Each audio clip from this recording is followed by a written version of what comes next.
Hello everybody, I'm Rocksteady Freddy, and I'm gonna tell you the story about DATAROCK's debut album called DATAROCK DATAROCK.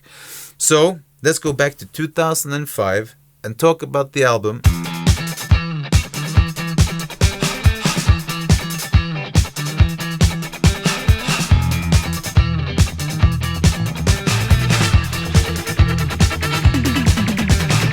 DATAROCK started out as a not very serious project, right? It's something we did to entertain ourselves and a few friends.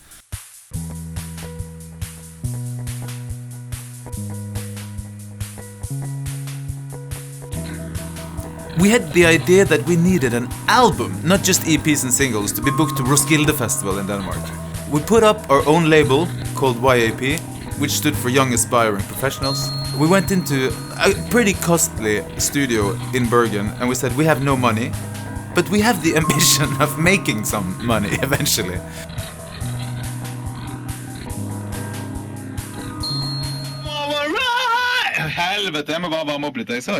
The way we made the album really was we went in the studio with a producer called Yngve Sætra here in Bergen, in a studio called Duper Studio. And we would go in the studio with very basic ideas. So we would have a Korg Electribe drum machine with basic programming, very simple. And then I would just add textures. I would play live drums on top, and it was really interesting because we found drums to be a little bit noisy, especially in that tiny little room we were recording in. So I actually recorded the drums with these kind of drumsticks, and as you can see, the yellow part is them being taped together. So it's you know, the beats are just Electribe with me playing live drums on top with these ones. Kjetil laying down those amazing bass riffs. I mean, the fa-fa-fa riff is... That's... Thank you, Kjetil, for coming up with that. We came to the studio with... Really, that's it! You know, basic melody, basic guitar riff, you know, super nice bass riff, basic programming. Okay. Alright, we got something here.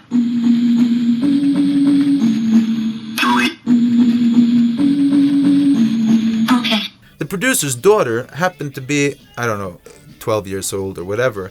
And I had this idea that I really wanted to put in, like, hey teacher, leave the kids alone, kind of background singing. And so we just asked the daughter and her friends, hey, do you want to sing a little? So they randomly, they were there, and we added some background voices because of that. I need a hand! I need a hand of nutrition! I need a fax!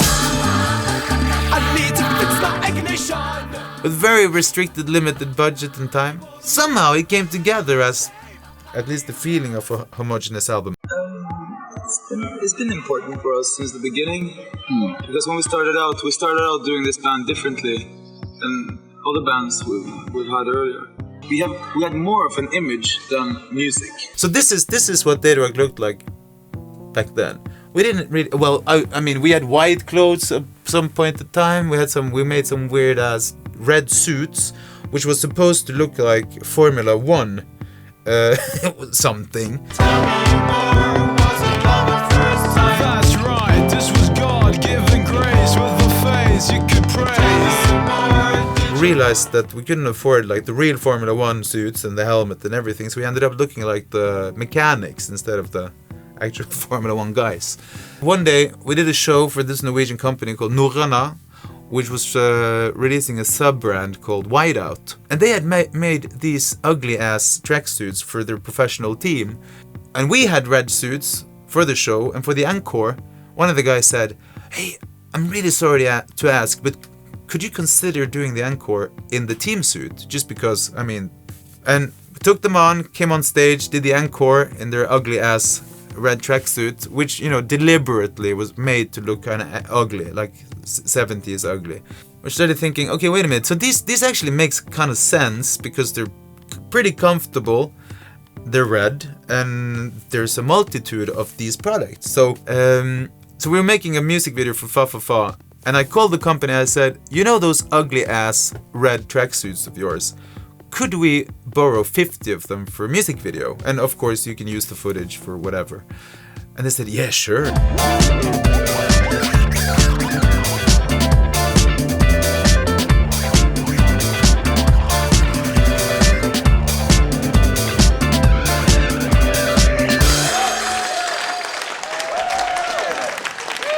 So suddenly, the tracksuits are in the press shots and in the music video for Fa Fa Fa, and that's it. You know, we didn't think much more about it. But since the release of that video, that tracksuit has been on DATAROCK. Frederick, speaking of time and stuff and getting out there and touring, it all started with a Casio watch, didn't it? Is that how DATAROCK started, with a Casio watch? That is true. The Casio watch grew into a Casio calculator, which grew into a Casio MT64, and that's how DATAROCK started. April 4th, 2005, we released DATAROCK DATAROCK. And the same summer, we were, in fact, booked to Roskilde Festival. So the plan worked. We wanted to do the album so we could go to Roskilde Festival. They booked us. And that's sort of when the whole story started.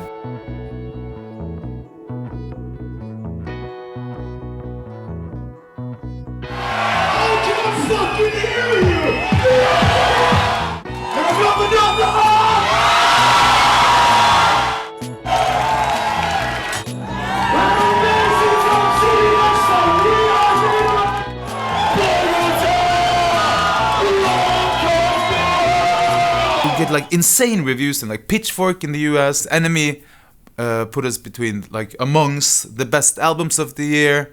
Rolling Stone magazine had Computer Camp Love among the best songs of the year, and we were Grammy nominated in Norway. And I think we ended up doing like 250 days of traveling to 28 countries on average every year, on 5 continents. We even went on. We ended up doing 8 national tours in Australia.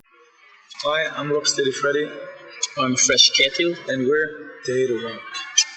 It's worked very well for us. It's a name that is easy to remember. And a lot of times people say, DATAROCK plays DATAROCK.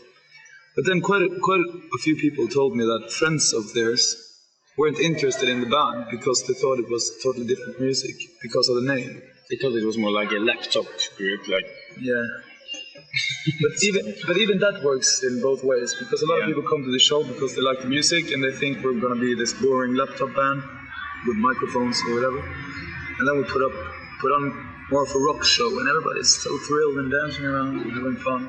So it's worked, I'd say, 70% a good thing. 70% is a lot. I remember 2006 we were on a basically on a punk tour over Europe. You know, some of the places we would play were actually punk squads. And then I remember we were sitting in Amsterdam, and me and Ketil, we were thinking like, oh man, you know, we're not kids anymore. What are we doing here? You know, this ain't taking us nowhere. And then we get a call, and Coca-Cola company wanted to use Fa Fa Fa for an international campaign.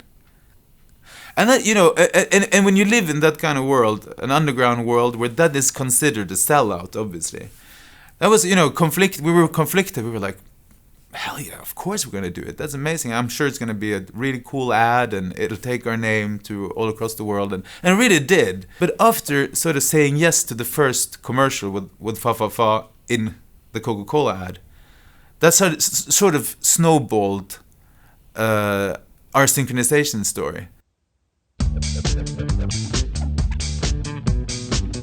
Coverflow is a great way to browse your music library by gorgeous album cover art. Just rotate iPod Nano to the left or right. I think almost all the songs on the album has... Not Night Flight to Uranus. That never ended up in any synchronization. Bulldozer did. Bulldozer was the first song that ended up in a world-famous synchronization situation. It was a snowboard film. FBI, CIA, EMI, TDK, it's the new song. KGB, POT, BMG, MIT. So for absolutely no reason, out of the blue, the same guys who discovered Sarah McLachlan, Avril Lavigne, and presumably Coldplay, they reach out from Canada and want to license our 2005 album and put a lot of money in marketing it around the world. And we also licensed it basically to Ministry of Sound in Australia, and sort of gave it a new life.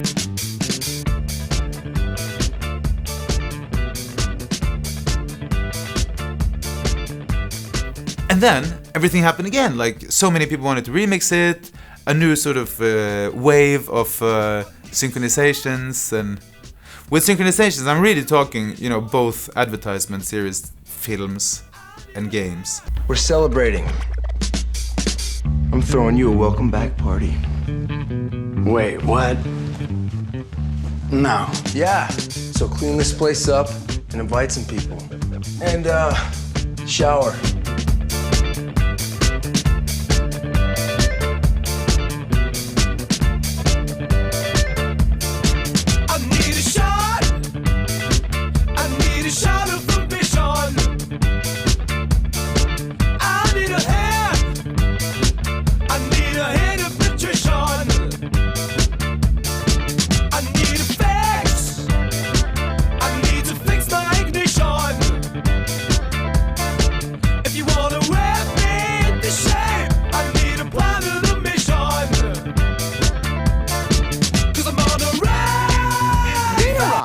Are you there, caller? Yes, I am. Your schedule looks insane and looked insane when I was looking at it in December.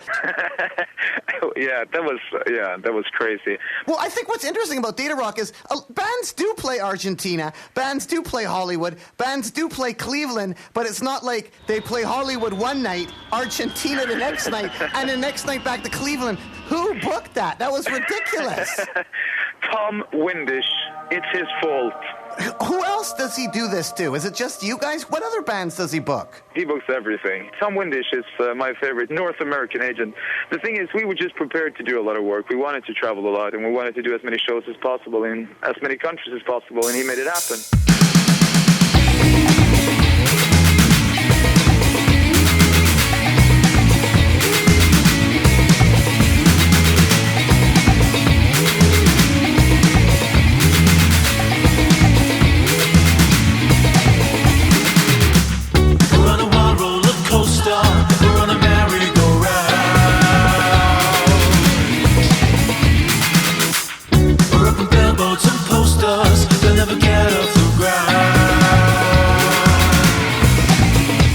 What's coming up now is the celebration of the first album. So that's coming up. 50 weird animations. Always wanted to do that. Why not? If you can't do shows, do animations. But then in the process of doing this celebration of the 15-year anniversary, we also started doing a lot of new songs. So right after the celebration of the 15-year anniversary, we are going to release new material. So very soon there will be new material being released, without any aspirations of any, commercial success whatsoever. We just want to release some nice music. So, yeah, in this pandemic, we ended up spending a lot of time in the studio, and yeah, it's been kind of coming, because we're celebrating the first album.